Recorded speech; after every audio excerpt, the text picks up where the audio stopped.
All right, welcome back to Emissary News Gist TV, where we bring you back-to-back update.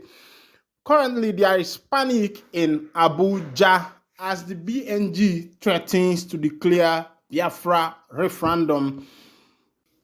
Before now, the Prime Minister of the Biafra Republic, government in exile, Mazi Simon Ekpa Njoko, has also notified that the Biafra referendum will be taking place in October this year, 2024. But prior to that, the BNG has started making some moves to make sure that the referendum is declared even before that time. Of course, the full meaning of BNG is the Biafra Nations Guard. According to the information on my table, they said that there is no more time to be patient, that their patience is running out, even though they are out to do things the legal way. But according to them, they want the Ohaneze Ndị Igbo to be outspoken and speak out their mind, even as the Oduduwas are making their mind clear. According to the BNG, they were referring to the case of Sunday Igboho, who the Yorubas gathered together and put hands together and made sure that he was released from detention in Togo. And after since that time, nothing has been heard about Mr. Sunday Igboho. That is to say that Sunday Igboho is now totally free and a free man. According to the BNG, they report that the NIG government has not been able to implement anything concerning the issue of Mazi Nnamdi Kanu, the Ohamadike, one of Ndị Igbo, who is the leader of the indigenous people of Biafra. According to the BNG, that after the Supreme Court has given their judgment on the 15th of December 2023, referring the case to the Federal High Court, where the High Court are meant to look into the case of the terrorism charge that were referred against Mazi Nnamdi Kanu, the leader of the indigenous people of Biafra. BNG, according to them, said they are aggrieved and angry because the Supreme Court has not released the original certificate copy of the case that will enable the Federal High Court to take up the case from there. According to them, that the Supreme Court have already faltered the constitution of the Federal Court.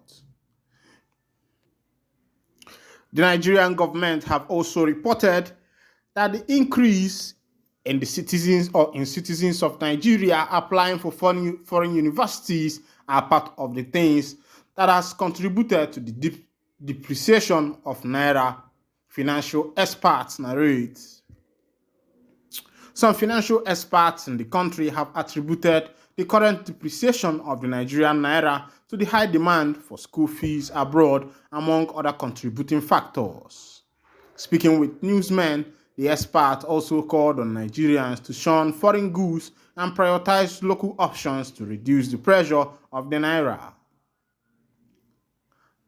Tajuddin Olayinka, who is the CEO of Warming Capital and Partners, said a rising patronage of quality locally made goods and purchases made in Nigeria products will strengthen the Naira.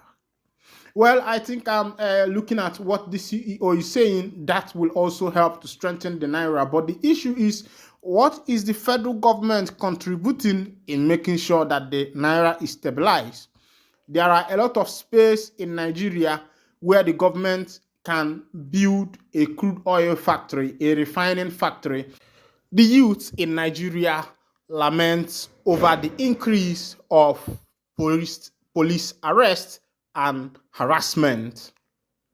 The Nigerian police has also arrested officers for alleged transferring 3,000 United States dollars DT extortion in Rivers State.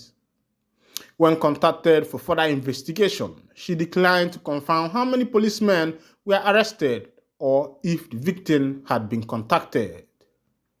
The Rivers State Police Command have arrested and detained some of her officers for allegedly extorting 3,000 USD from a Port Harcourt resident.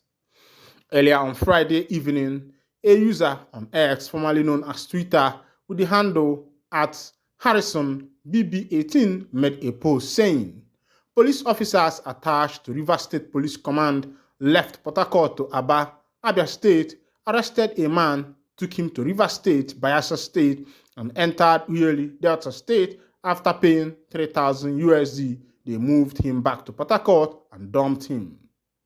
When contacted on Sunday, the Command Police Relation Officer, Grace Iringekoko, promised to revert with more information. Later, she confirmed the incident, saying the outcome would be public once an investigation was concluded. The 3,000 USD transferred to police officers' wallet. The police personnel have been identified and arrested while the investigation is in progress. My people, look at what is happening in this country. They say that police is your friend, but looking at the way things are going, you don't need a soothsayer to tell you that police is not actually your friend, because things are changing in this nation. The police people are becoming unbecoming. If a policeman who is meant to protect a citizen would actually arrest that citizen, take him to an unknown destination, wipe out all the money in his account, and bring him back to another destination, I don't know what is the fate of this nation. I don't know what is the fate of the citizens of this nation, because I think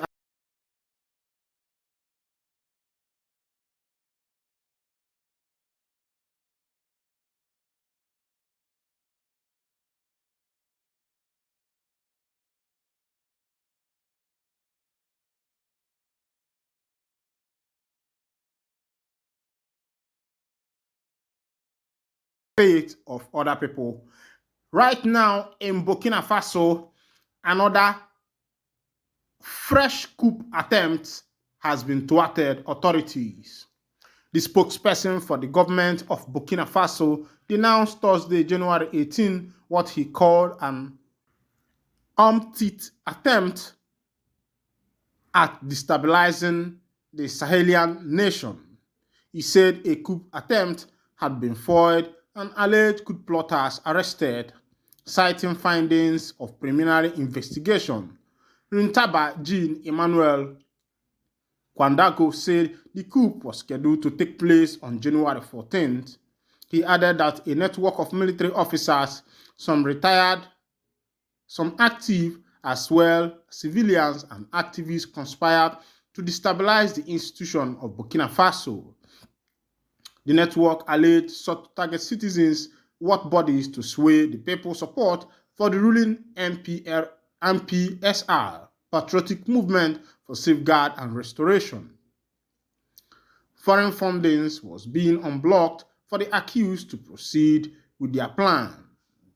The statement further reads, an undisclosed number of people were detained for questioning, and technical analysis were carried out. The government spokesperson said intelligence services and defense forces were vigilant. It is the fourth coup attempt authorities in Burkina Faso have claimed to have thwarted since Captain Ibrahim Traoré took power by force in September 2022. This is what is currently happening in Burkina Faso. Of course, you know that Ibrahim Traoré took office in Burkina Faso in 2022, and since then, there have been other plots of coup in order to be able to remove him from the office. And this is why you see that things like military junta or military coup is not the way. I think that every nation and country should go back to democracy, because the democracy is the best way to be able to sort the things and other things that has been happening in the nation. In Liberia, the former president of Liberia, George Weah, who lost to Joseph Boakai, who was the vice president during the time of Ellen Johnson, has declared that he is not going to run again for presidency. Speaking to church congregants on Sunday near Monrovia, Weah stated he would be 63 in 6 years, and as his retirement age is 65, he has no plan to be active in politics beyond that age. He emphasized the need for time with his family and expressed gratitude to Liberians for his presidency, pledging to promote peace and prosperity in the country. Weah did not disclose his plan, but affirmed his party, the Congress for Democratic Change, CDC, would remain a strong opposition. Currently, this is what is going on in Liberia, as Monrovia, the city of Liberia, the just defeated President George Weah, who is now former, who was defeated by Joseph Boakai, who was the vice president of Liberia during the time of Ellen Johnson, had declared openly that he is not going to run again for the office, that he will be retiring at the age of 65, and in the next 5 years, he will be 63 years, and he wouldn't want anything to do with politics at that time because he will be needing some time to spend with his families. I think this is my first time coming across an African president in this recent Gen Z times that I've decided to thread this particular part of peace. Meanwhile, this is where I'll be winding down the curtain, and if this is your first time of joining us on this wonderful channel, kindly go ahead and subscribe, like, comment, share, and also remember to on your notification button so that whenever our news drop, you will be the first. We'll collect them. Thank you for listening. God bless you.